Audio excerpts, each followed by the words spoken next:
Right now, your Wi-Fi router is spraying data into the air. Passwords, messages, bank logins, everything. Anyone close enough can technically hear it. The only thing standing between your private life and a random stranger is Wi-Fi encryption. And here's the scary part. Some of the security standards people still use today were broken over 20 years ago.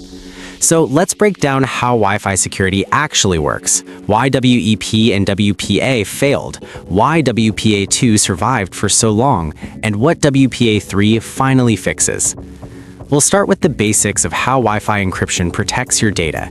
Then we'll walk through every major Wi-Fi security standard from WEP all the way to WPA3. By the end, you'll know exactly what your router should be using and what you should never touch again. How Wi-Fi security works, the basics. Here's the core problem. Wi-Fi doesn't stay inside your house. It travels through walls, doors, and windows using radio waves. That means anyone nearby can capture those signals with the right tools. Without encryption, your data would be sent as plain text, passwords readable, messages visible, logins exposed. That's obviously a disaster. Encryption is the fix. Before your device sends data, it scrambles it using a mathematical algorithm and a secret key. Anyone can see the scrambled data, but only devices with the right key can turn it back into something meaningful. Think of it like sending a locked box through the air. Everyone can see the box. Only the person with the key can open it. When you connect to Wi-Fi, your device and the router perform what's called a handshake. They agree on encryption keys, and from that moment on, everything sent over the network is encrypted. The difference between WEP, WPA, WPA2, and WPA3 is how that encryption is done and how hard it is to break. WEP, the broken standard. WEP stands for Wired Equivalent Privacy. It launched in 1997 as the very first Wi-Fi security standard. The goal was simple: make wireless as safe as wired. That did not happen. WEP used an encryption algorithm called RC4 and a shared password that never changed.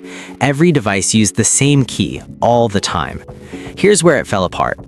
WEP used a tiny 24-bit initialization vector that was sent in plain text with every packet. On a busy network, those values repeat very quickly. Once attackers capture enough packets, they can mathematically reverse the key. No key rotation, weak integrity checks, no real protection against tampering. By the early 2000s, WEP was already considered dead. With free tools like AirCrack NG, WEP can be cracked in minutes, sometimes seconds. No expertise required. There are literal tutorials online. WEP was officially deprecated in 2003 and retired in 2004. If you ever see WEP in your router settings, that network is not secure. It's the same as running Wi-Fi with no password at all.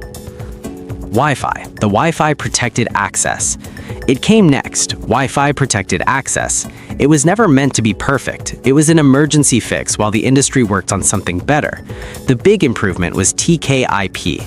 Instead of one static key, WPA generated a new encryption key for every packet. That alone killed most of WEP's attacks. It also added better integrity checking and proper enterprise authentication for businesses. But WPA still relied on older encryption foundations. It was slower, inefficient, and vulnerable to weak passwords. If your Wi-Fi password was short or common, attackers could capture the handshake and run dictionary attacks offline until they guessed it. WPA did its job. It bought time, but it was never supposed to last. WPA2, the long-term standard. WPA2 arrived in 2004 and fixed things properly. The biggest change was AES encryption using CCMP. This is the same encryption standard used by banks, governments, and militaries. When configured correctly, WPA2 encryption itself has never been cracked. Its real weakness wasn't math, it was humans. If your password is weak, attackers can still capture the handshake and brute force it offline. Then in 2017, crack happened. Crack exploited a flaw in how WPA2 handled reconnections during the handshake process. It allowed attackers within range to decrypt traffic or inject malicious data. The important part? Crack didn't break AES. It exploited an implementation flaw, and it was fixable with software updates. Once patched, WPA2 went right back to being solid. Today, WPA2 with a strong password is still secure for most people, but it has one big problem. It still allows offline password attacks. That's what WPA3 fixes. WPA3, the modern fix. WPA3 launched in 2018, and its biggest upgrade targets the weakest link in Wi-Fi security: passwords. WPA3 replaces the old handshake with SAE, also known as Dragonfly. Here's why that matters. With WPA3, attackers cannot capture a handshake and brute force it offline. Every password attempt requires real-time interaction with the router. That means rate limiting. That means lockouts. That means weak passwords are no longer catastrophic. WPA3 also enforces forward secrecy. Even if someone somehow learns your Wi-Fi password later, they can't decrypt past traffic. For businesses, WPA3 Enterprise introduces 192-bit encryption, meeting government-grade security requirements. Public Wi-Fi gets an upgrade.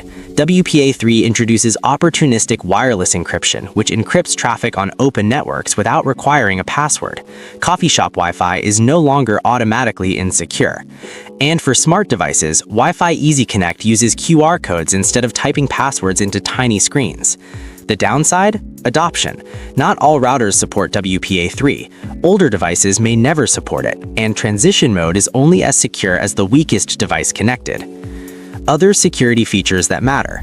MAC filtering sounds smart, but it's easy to bypass. Hidden SSIDs don't actually hide anything. Guest networks, though, are genuinely useful. They isolate visitors from your main devices. And WPS? Disable it. The PIN method is vulnerable to brute force attacks. Convenient does not mean secure. What you should use. Here's the short version. Use WPA3 if you can. If you can't, use WPA2 with a long, strong password. Never use WEP or WPA ever. Update your router firmware. Disable WPS. Use a phrase pass instead of a short password. That alone puts you ahead of most networks. Wi-Fi security has evolved from completely broken to genuinely strong, but only if you're using the right standard. Check your router. If you're still on WEP or WPA, upgrade immediately. If you're on WPA2, you're fine, as long as your password isn't terrible. And if you can use WPA3, do it. What security is your Wi-Fi using right now? Drop it in the comments.